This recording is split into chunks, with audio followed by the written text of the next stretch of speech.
Before we begin tonight's class on the Torah, on the text that goes for our first day Rosh Hashanah reading, I thought we would kind of get into the spirit of Rosh Hashanah by listening to Avinu Malkeinu, just to kind of bring up some of the emotions that are connected to Rosh Hashanah and to the spirit of the holiday. So we begin with Avinu Malkeinu.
Absolutely wonderful. We played that yesterday, I should say, during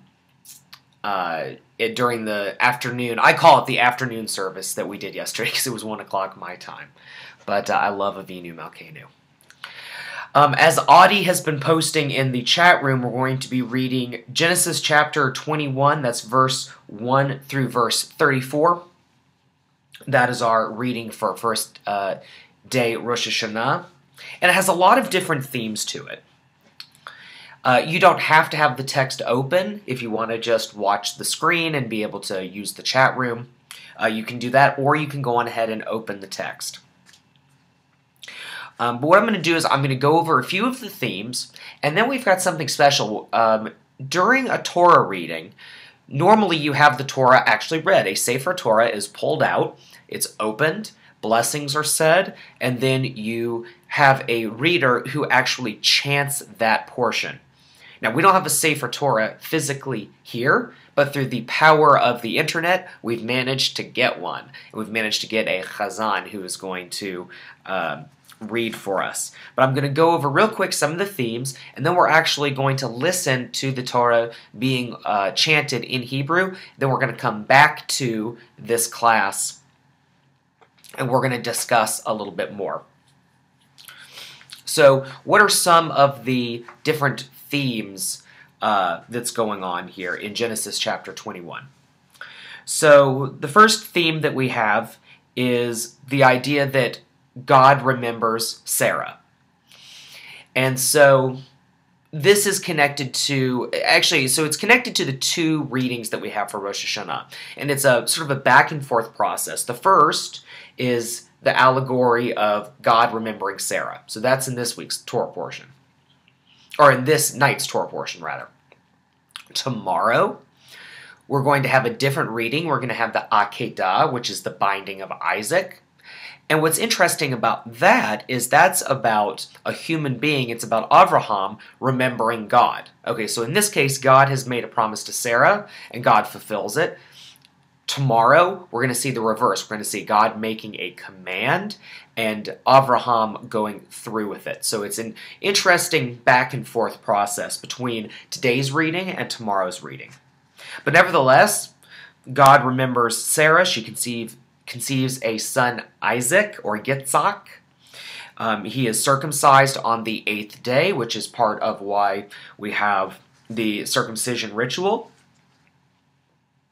And then something interesting happens. Now, Abraham already has a son, and his name is Ishmael, and he is the son by Sarah's, depending on how you want to translate it, servant, handmaiden, some people translate it as slave, bondswoman, Hagar, who's an Egyptian. And the rest of the story goes through that Ishmael and Hagar are cast away. So there's a fit of jealousy that Sarah has in a motherly protective attitude towards Isaac. And Hagar and her son are cast off. But we are told that her son Ishmael will be a father of a great nation. In Islam, actually, just to make a quick detour, Islam actually sees Ishmael as being sort of the father of Arab culture and the father of Islam in a certain kind of way, in the way that we think of ourselves as coming from Isaac's lineage. So it's kind of an interesting thing like that. So then we get into sort of the third part of the story, which is an encounter between Abraham and Avimelech, or depending on how it's translated, sometimes it's written Abimelech.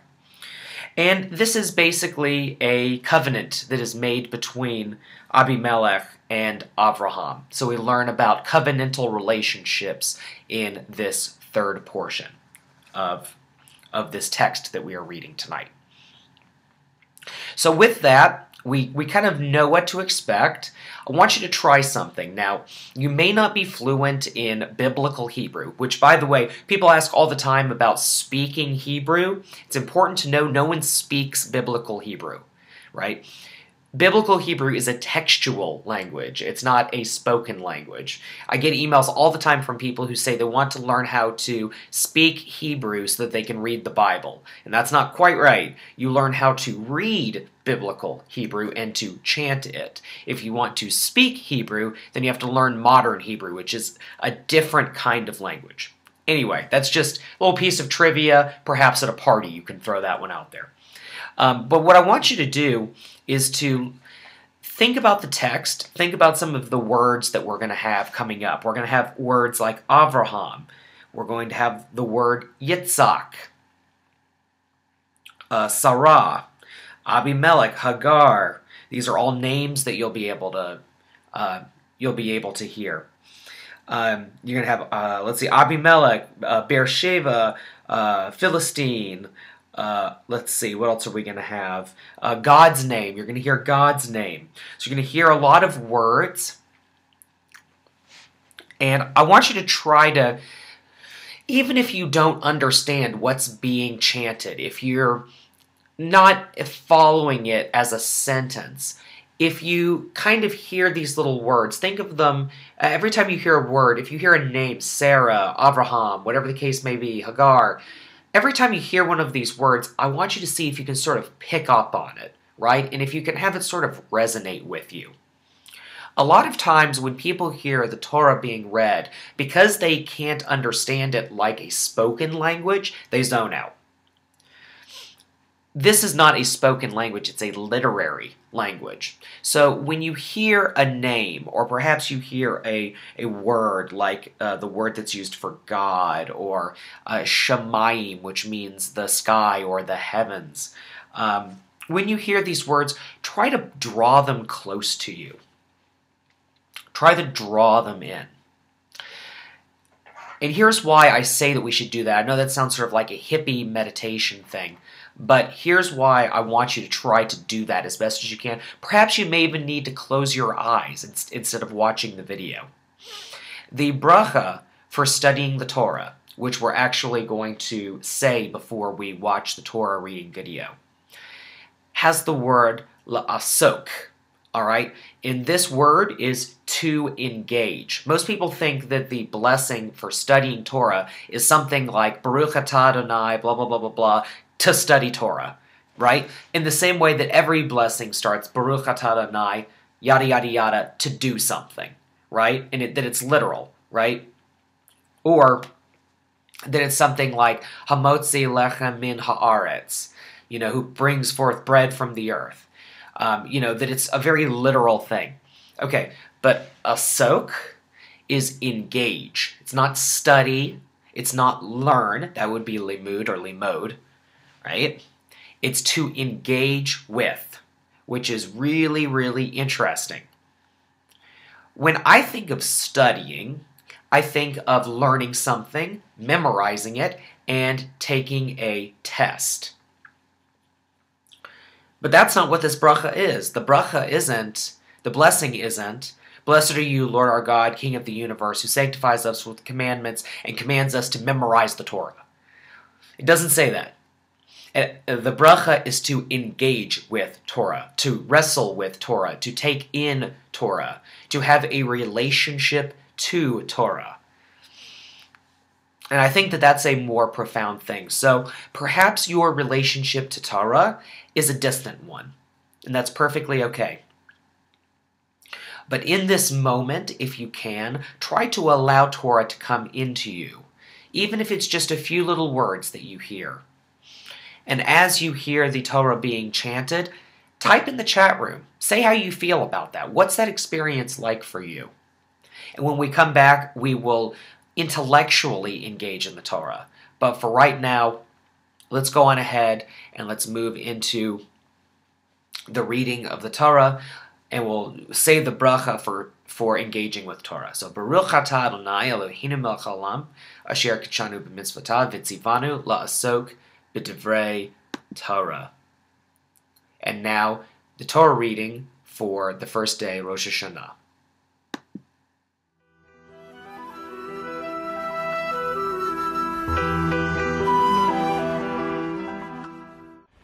Adonai pakad etzara kasher amar vayas Adonai lesara kasher diber vatar vatelel sara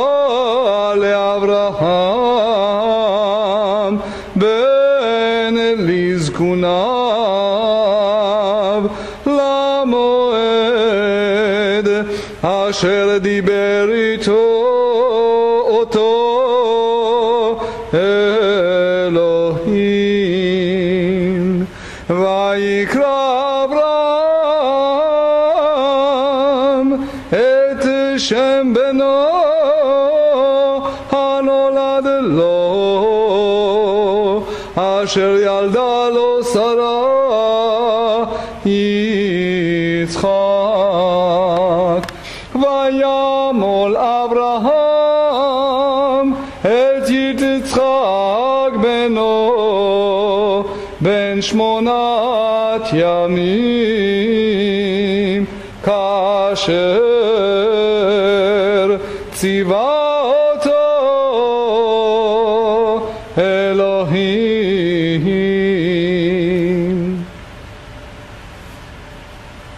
ואברהם בן 100 שנה בהיוולד לו את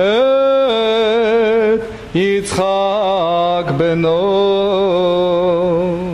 ותאמר שרה, צחוק עשה לי אלוהים, כל השומע יצחק לי. ותאמר מי מילל לאברהם, הניק אבנים שרה, כי ילדתי בן לזקוניו. ויגדל הילד ויגמל, ויעש אברהם משתה גדול ביום היגמל את יצחק.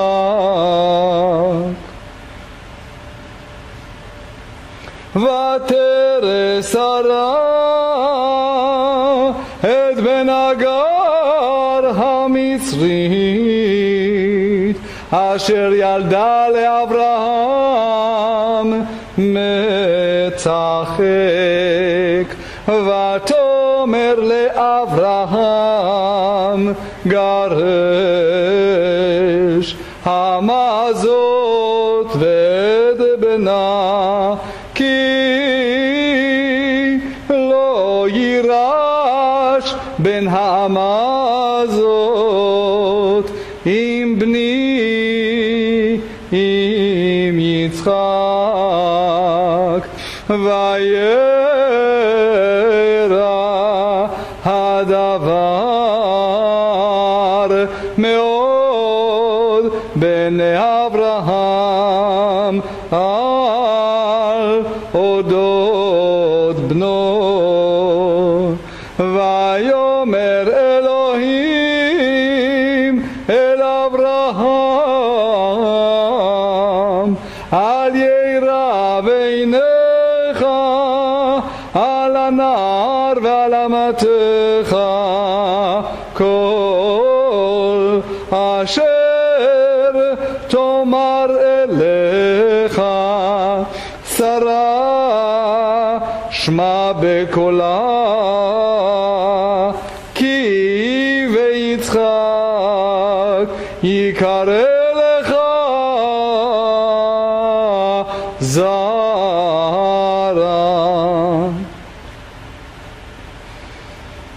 וגם את בן האמה לגוי אשימנו, כי זרעך הוא.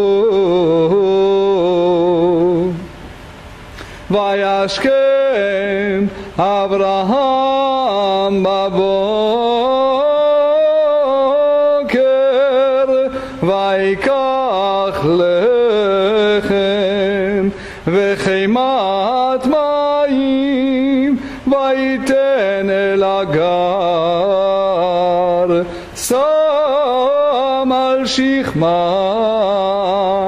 ואת הילד וישלחיה,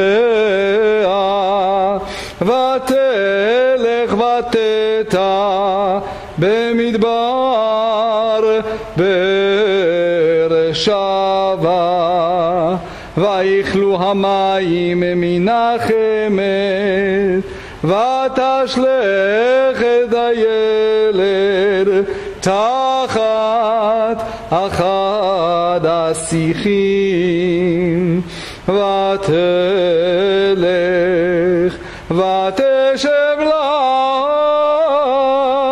מנגד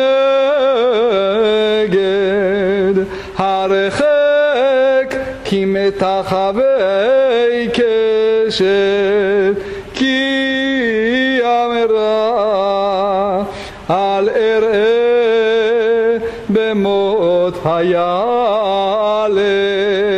ותשב מנגד, ותישא את קולה, ותבק. וישמע אלוהים את קול הנער, ויקרא מלאך אלוהים אל הגר מן השמיים, ויאמר לה מלאך הגר אל תיראי, כי שמע אלוהים אל קול הנער באשר הוא שם. קומי שאי את הנער, והחזיקי את ידך בו, כי לגוי גדול אשימנו. ויפקח אלוהים את עיניה, ותרא באר מים, ותלך ותמלא את החמת מים, ותשק את הנער, ויהי אלוהים את הנער ויגדל,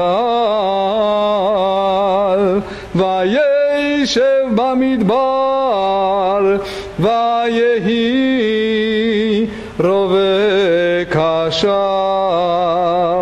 וישב במדבר פרן, ותיקח לו אמו אישה מארץ מצרים. ויהי בעת ההיא, ויאמר אבימלך ופי כל שר צבאו אל אברהם לאמור,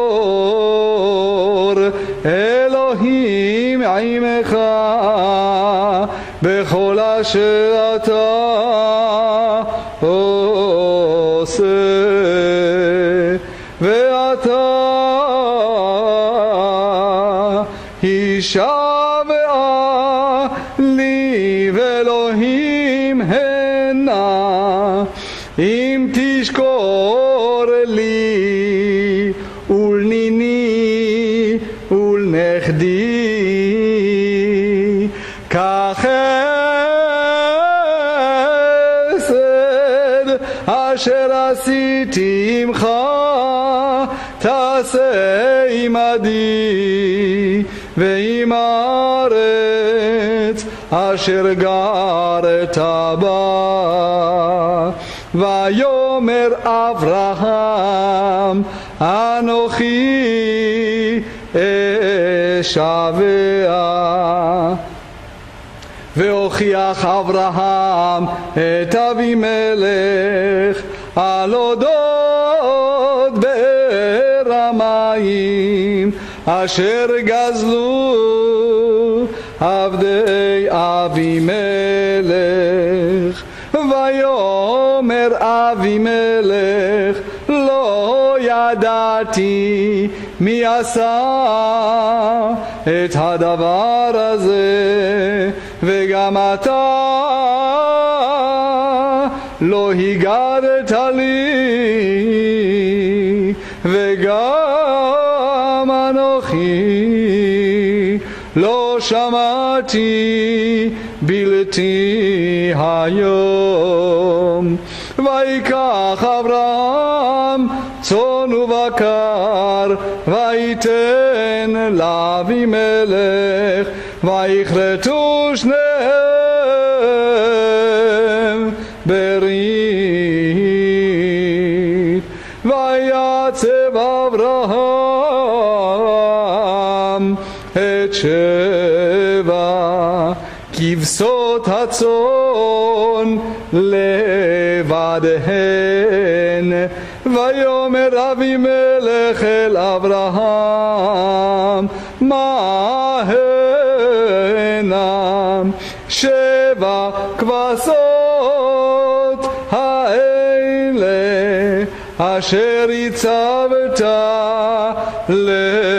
לבדנה?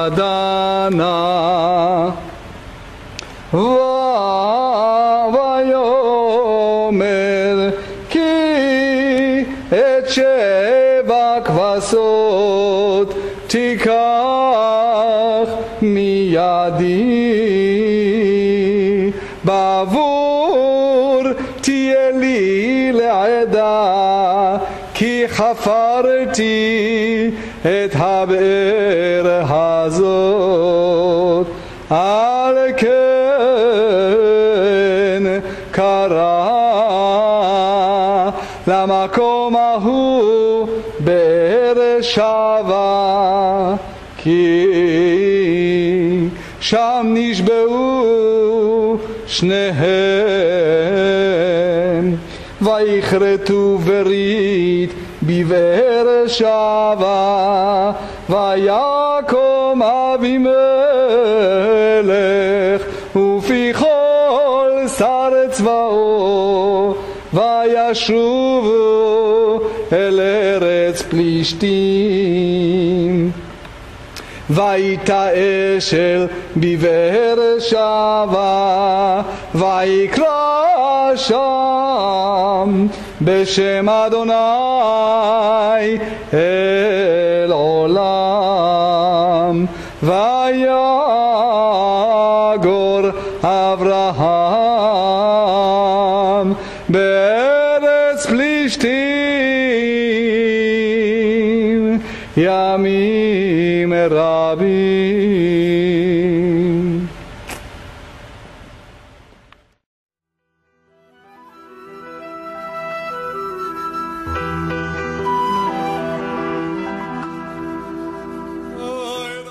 It's a terrific opportunity that we have with online community to be able to do stuff like this, to be able to hear the Torah being chanted in a beautiful voice, and to engage in Torah in this way.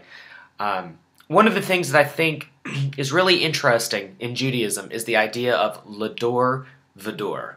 Does anyone know what that term means? Does anyone want to try to take a guess as to what the phrase lador vador means? Excuse me. Generation to generation, correct. Now, here's the thing about lador vador. A lot of times the phrase lador vador, generation to generation, is used to imply that the Torah or Judaism or Jewish continuity is this thing that stays constant and that we pass it on generation to generation.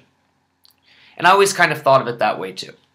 Until a friend of mine said, no, that's not what lador vador means.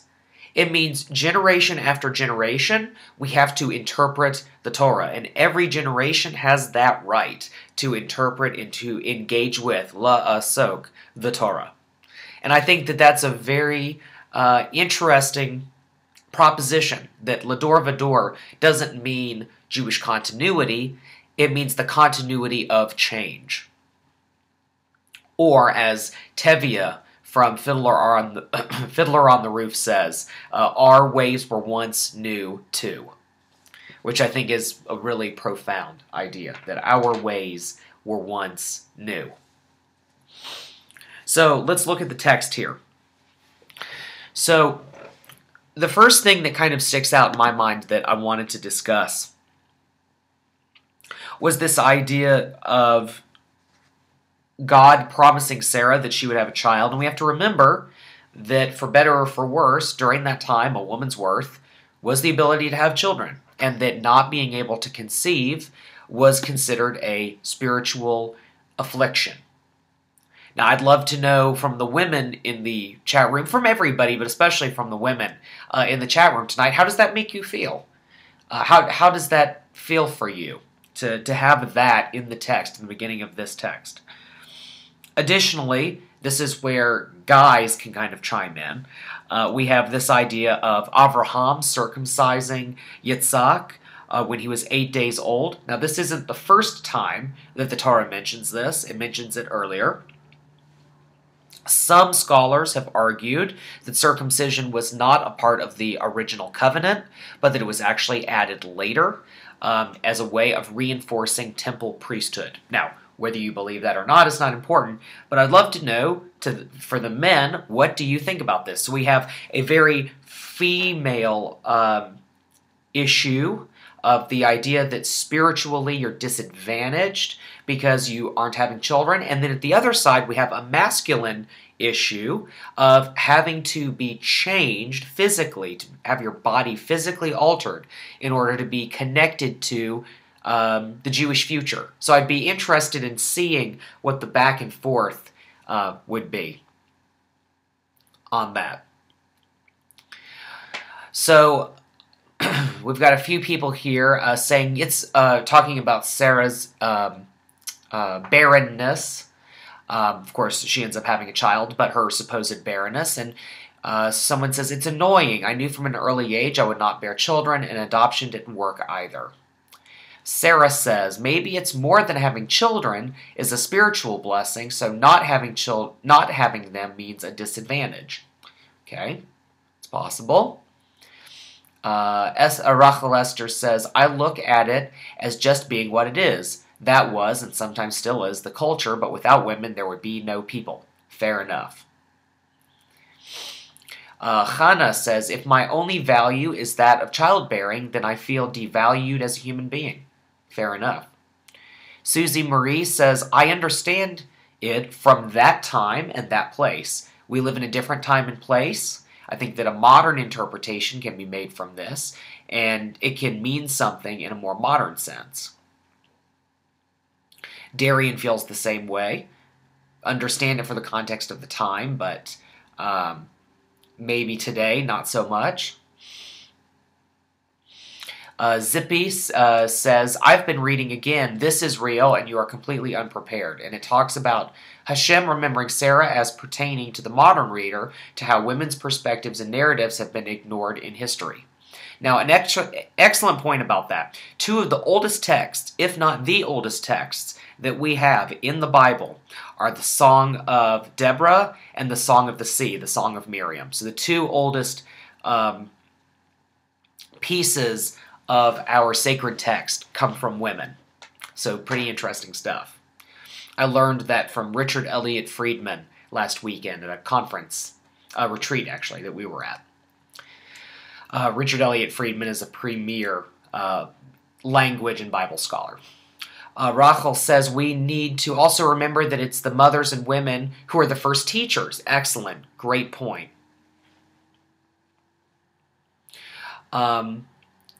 So Crystal brings up a great point, which is that it hurts that a man can change himself. So we're talking about circumcision physically and be enough. So that's a great point. People are talking about adoption and how, what a blessing that is. And so Michael says, I never worried about not having children and never thought I would. And and Michael mentions that he's gay. But now that I'm older, it now occurs to me that my line ends with me, and that's a weird feeling, but I don't think it devalues my life and what you personally do.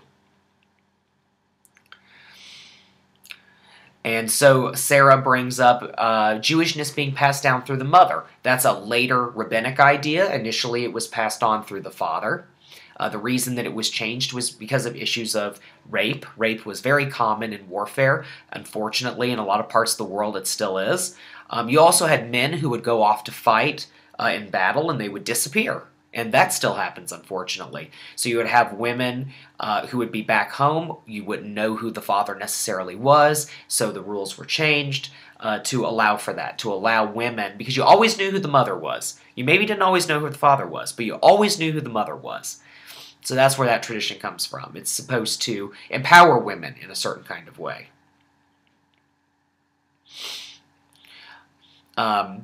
But to talk about it in a modern context, it is today rabbinically considered the mother. In the Tanakh and the Bible, it would have been the father. In Reform Judaism, Reconstructionist Judaism, it's either way. Orthodoxy, it's the mother. Conservative, it's the mother. Susie makes a beautiful point of not, unfortunately, being able to have children, and adoption's not really an option, but you can volunteer your time and helping out others with their children. So, this is fantastic. It's tikkun olam, can be your offspring, which is a really great idea. Not hearing a lot from the men, though. I would think that the men would want to chime in on the circumcision stuff, but I guess maybe not such a big deal to the guys. Okay, so I guess, all right, fair enough. I mean, definitely, you know, this is a challenging piece for women. And a lot of this is challenging. And so we'll move on to this next part, if that's where we want to go, which is the idea of Hagar the Egyptian being cast out. So I'd love to know what everyone thinks about this idea.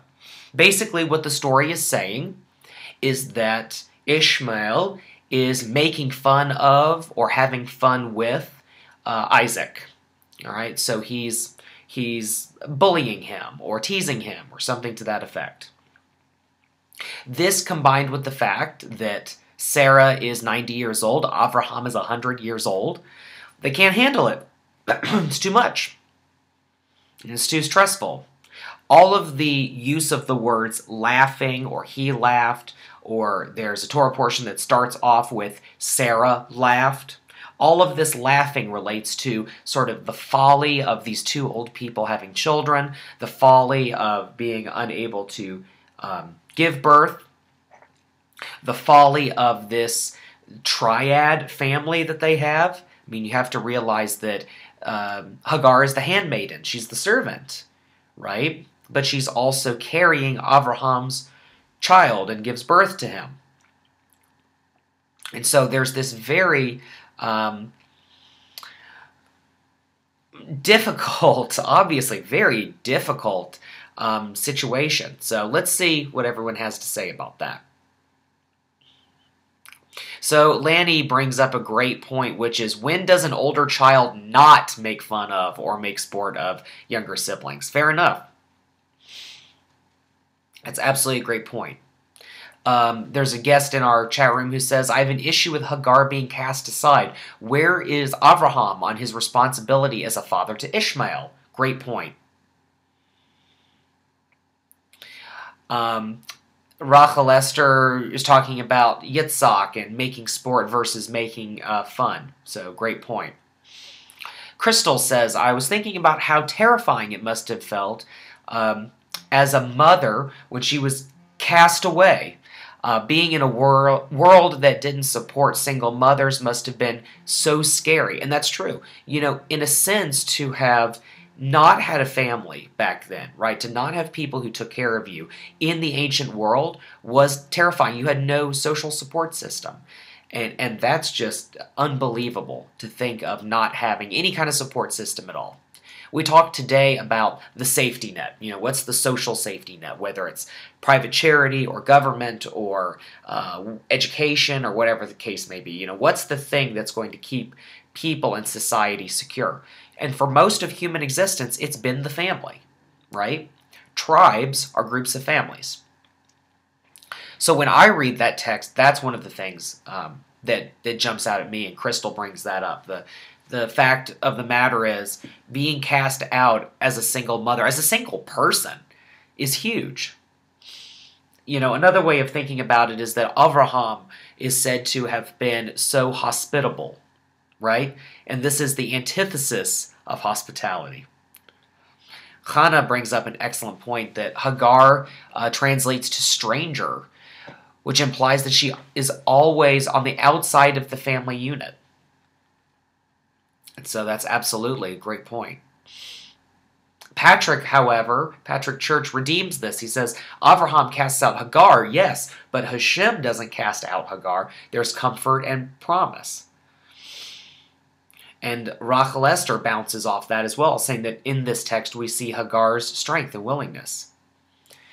We have a question here from Michael. Rabbi, do you believe that is why the reading says that God hears Hagar's cry and takes care of her and the baby because they have no family and no one else to take care of them?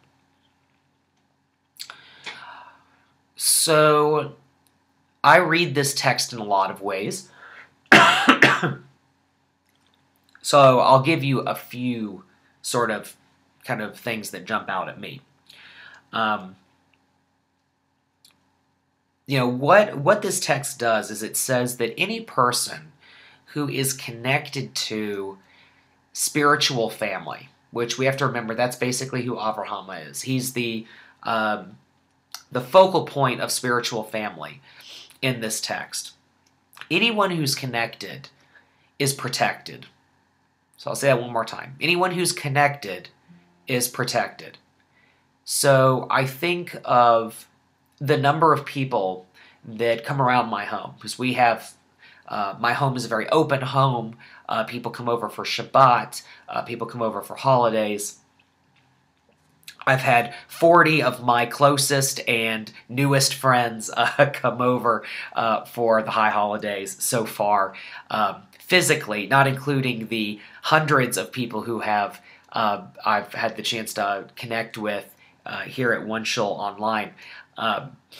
And it's a mixed bag of people, right? So we have people that are halakhically Jewish. We have people who are Jewish on their father's side. We have the interfaith couples where we have someone who maybe wants to convert, or we have someone who really does not want to convert. We have people who grew up with a lot of Judaism and people who didn't grow up with any Judaism but are very Jewish and want to connect Jewishly. And, you know, what we try to create here in this physical space and what we try to create here online, and what I hope we do a good job with, is to create Sukkot Shalom, to create a tent of peace. And I think that that's what this text talks about, is that for better or for worse, what happened to Hagar was terrible, but there is a connection there, right? There is a connection to Avraham. There's a connection to that spiritual family. And I think if we can maintain those ties to each other, no matter what part of the family we're in, if we can be a stranger, as Hagar is, to the family, but we're still connected, and God's promise to us is that we will always be protected. And so that's what it means for me. I don't know if that answers the question or not. But I'm not that interesting. Let's read what everybody else has to say. Lanny brings up a great point. As a child of one of the patriarchs, God would not abandon him, just as with Esau. Excellent point. Rachel Esther says, but remember, the Ishmael was also circumcised, so he too was part of the covenant at the time. God would not turn his back on Ishmael. Let's see. Hannah says, remind us to have faith that God will take care of and look out for us in times of need.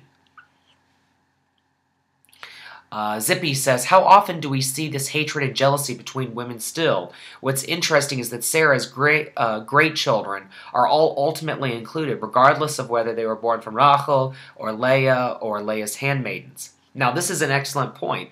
Zilpah and Bilhah are as much the mothers of Israel as Sarah, Rivka, Rachel, and Leah, but we don't include them in our davening. And that's an interesting question. I know a rabbi, a Reform rabbi, who insists that that should be done. He doesn't force it in his community, but I sort of wonder if he kind of dreams it in his head. Alex says, so instead of next year in Jerusalem, next year at Patrick's, everybody, I wish. Come on over. Would love to have you. Okay, so what else have we got? Continuing on with the comment about Hagar as stranger, it is part of God's covenant with us at Sinai to love the stranger in our midst. Absolutely. And that's absolutely true. We know that the people who came out of Egypt during slavery came with a group of people called the Erev Rav. And we don't know who the Erev Rav were. It's often translated as the mixed multitude. That's not at all helpful at all. So we don't know what it means to be a mixed multitude. And people bounce around back and forth about what it is. Oh, it's the slaves of the slaves. Like, that's possible. It's the Egyptian, Hebrew, intermarried people. Some people take a negative slant on the Erev Rav, that the Erev Rav were like the bad Jews, or that they were the people who would end up being the ones who build the golden calf and all sorts of other things. I talked to a Bible scholar recently about this. He said, we do not know. It's all conjecture. No one knows who the Erev Rav are, but they are nonetheless strangers in our midst. Perhaps that's why it's great that we don't know who the Erev Rav were. Even today, with all of the Jewish study that happens, we still have no clue who these people were that came with us. So we could say that there are strangers in our midst today. You could have Orthodox rabbis who are strangers in our midst. It's an interesting idea. So before we finish up, I want to move on to this final paragraph, where we have the connection between Abimelech and Avraham, and basically what happens in this text is that they are sharing wells together. And Avraham sets aside some lambs by themselves, and Abimelech says, what mean these 7 lambs which you have set aside? And Avraham says, truly these 7 lambs shalt thou take of my hand, and it will be a witness unto me that I have digged this well. So basically, it's like with a wedding ceremony where you exchange a ring, or it's like any kind of covenantal partnership where you share a meal. Something is given as a token of a relationship that's being created. And so here's what I think is really fascinating about this text, is that for all of the things that could happen between Abraham and any king, right? So a king was pretty commonplace. You know, you have to imagine that kingdoms were about the size of what we would today call counties or districts or townships, right? Bumping into a king wasn't that strange, and encountering several kingdoms was not that strange either. And certainly in literature it's not. Now, people pretty much were born and died in one place, but the idea of a king wasn't foreign to people at all. The deal that's basically being struck between Abimelech and Abraham is a sharing of wells.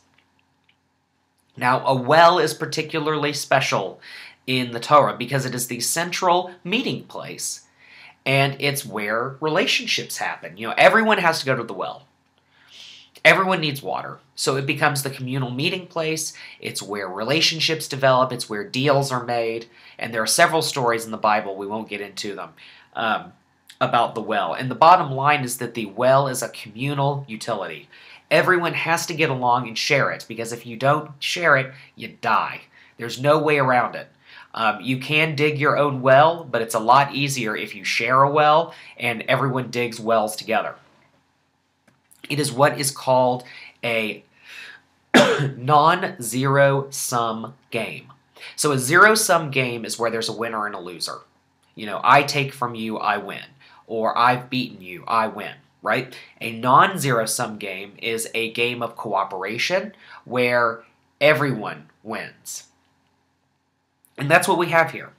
So in the context of Rosh Hashanah, in this first reading, we have the idea that God remembers. So God remembers Sarah, and God, in spite of all of the problems of the relationship, remembers Hagar and remembers remembers Ishmael. And then all of a sudden we have this ending part, that really doesn't make sense in the context of a story of remembering, right? But it actually does. Because what happens here is that Abraham and Abimelech remember each other, and they remember that they need each other. They need to cooperate. They have to get along for mutual need. This is why trading with foreign countries, this is why people having unrestricted access to one another is so helpful for society. Because if we can at least make a deal with each other to share a resource like a well, and states do this. In the U.S., states make these kinds of deals. Florida, Georgia, and Alabama have a deal to share water.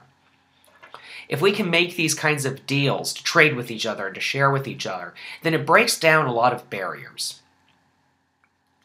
And so in this last text, where we have another oath, let's say, or another promise, the promise here is really going to perpetuate something amazing.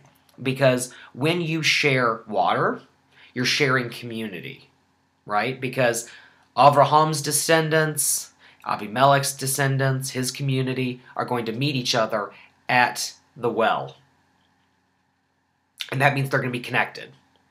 And that's the great thing about when we learn to get along with each other for mutual benefit.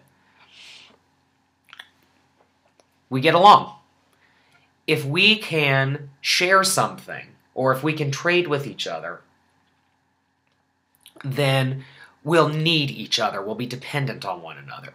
And if we are dependent on one another, we might come to realize that that other person, that stranger, that foreigner, that person from another culture, another religion, another whatever the case may be, is not such a bad guy. You see him at the well, or see her at the well, just as much as I do. And if we can get to a point where we don't hate each other, we might actually come to like each other.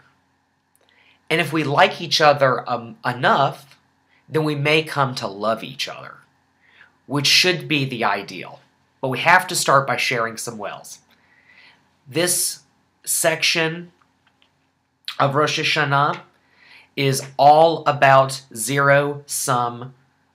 non-zero-sum games. It's all about making oaths and living up to them, which is a covenantal relationship, which is the basis of peace.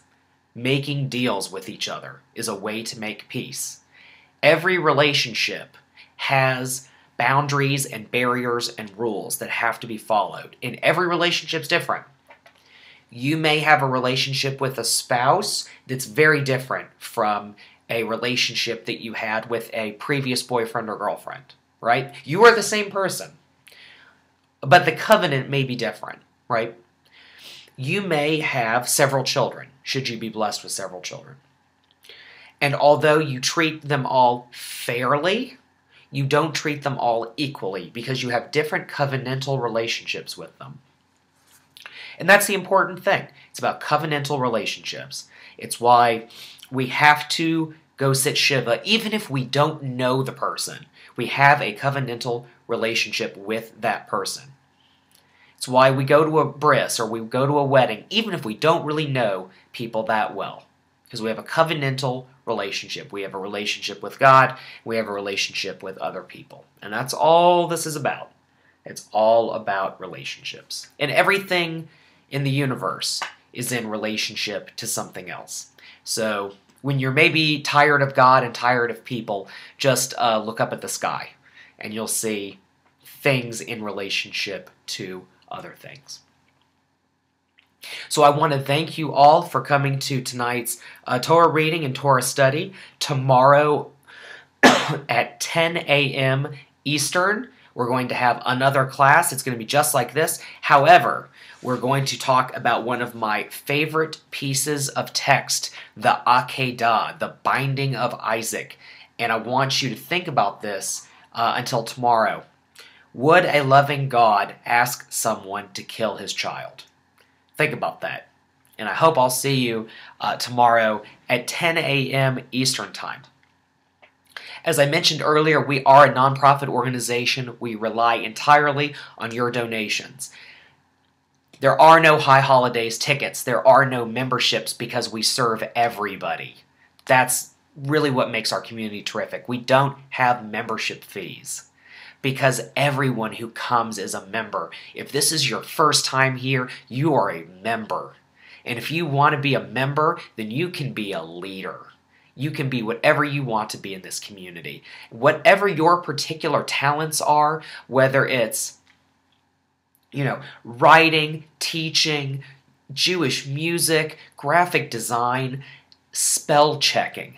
Lord knows I need someone to check my spelling. It's terrible, right? You can learn some new things too. I'll give a great example. I talked about Arava earlier. Arava is not a computer scientist, right? Arava uploads all of our videos onto YouTube. And so Arava does not, as far as I'm aware, Arava doesn't have a PhD in computer science, but is able to do that because we worked on it, we figured it out, we found a way to do it, right? So if you have 10 minutes a week that you could spare to helping with these little projects that we always need done, Arava is a great typist. And is great with like spell checking and keeping me totally on lockdown about doing the right thing. So it's fantastic. Audie, who hangs out in the chat room and is sort of like the greeter and moderator, sometimes bouncer, does a great job with that. Hey, all you have to do is hang out in the chat room. How fun is that, right? There's so many different ways that you can get involved depending on kind of where you're at in life and what you would be interested in doing. So if you want to get involved, I'm going to give you my email address, patrick@punktorah.org. Shoot me an email. Let's talk. Let's get it together. Also, of course, we always need financial donations. We do have to have financial donations in order to survive. All the volunteering in the world, unfortunately, doesn't pay for the cost of streaming the video, the cost of the chat room. These things cost money. The cost of hosting the websites, the cost of the software that runs everything. It even costs money for us to take donations. So please help out with that. Please click that little donate to PayPal button and help us out. It would mean a lot. So, Lashana Tova, I look forward to seeing all of you at 10 a.m. Eastern Time tomorrow.